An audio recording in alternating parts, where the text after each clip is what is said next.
This edition of the Ridley Report is brought to you by Freaking.com.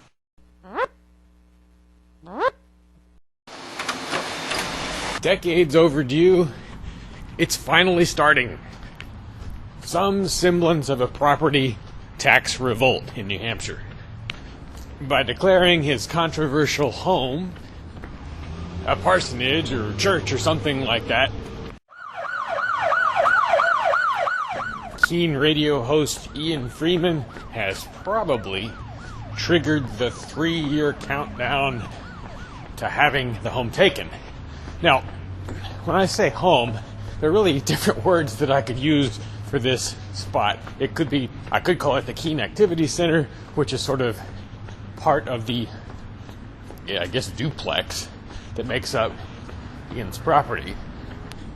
That place is even more controversial than Ian's house.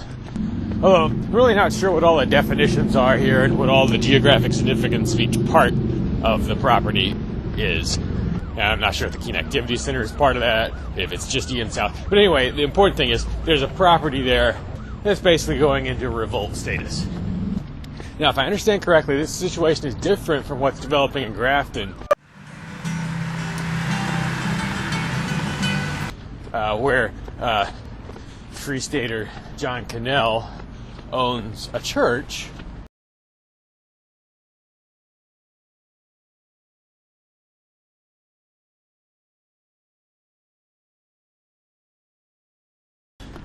which is in fact a church building and is open to the public for worship services and so forth to a large extent.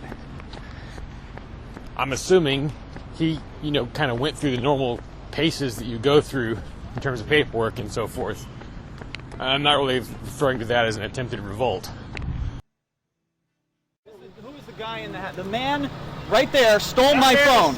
What Ian and company are doing, I got the impression from listening to Free Talk Live that they're not even going through the motions of trying to get government approval to be a church or be treated as a church. Anyway, so whichever of these properties or situations inspire you more, I think maybe we have some thinking to do about what kinds of things can or should be done to make sure the government does not have an easy time of it if it comes for them, for these properties. Here are some of my brainstorms. Things we've never been able to do before. So in some cases.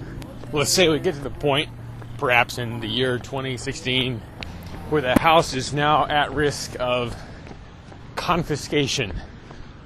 And personally, I would have preferred this was just an out-and-out civil disobedience act as opposed to going through the sort of freak showish element of calling it a church.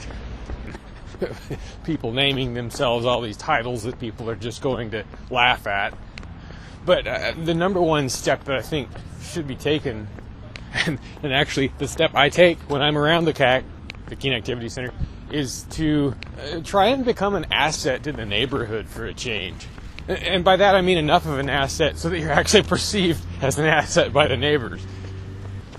I've only ever heard of one situation where the people who inhabit the CAC have gone out and cleaned up the neighborhood or something like that. It's not a dirty neighborhood, but it's very residential, and whenever I've been to the CAC, I felt actually kind of uncomfortable being there. Like it's sort of like I'm taking up parking space away from people who live in the area.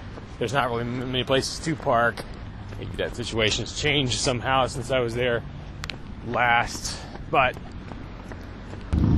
ice removal is another useful thing that could be done around there, which I'm sure the neighbors would appreciate.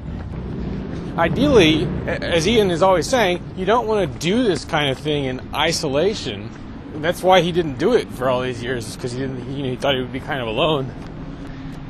But isolating themselves is exactly what the folks in the CAC tend to be doing. Why are you threatening? I just got a video an camera. Object in your hand, and it's very threatening. Perhaps you should The camera is threatening to you, Kay? Yes, I think it is. You just stepped up to me. Isn't that what you used to do?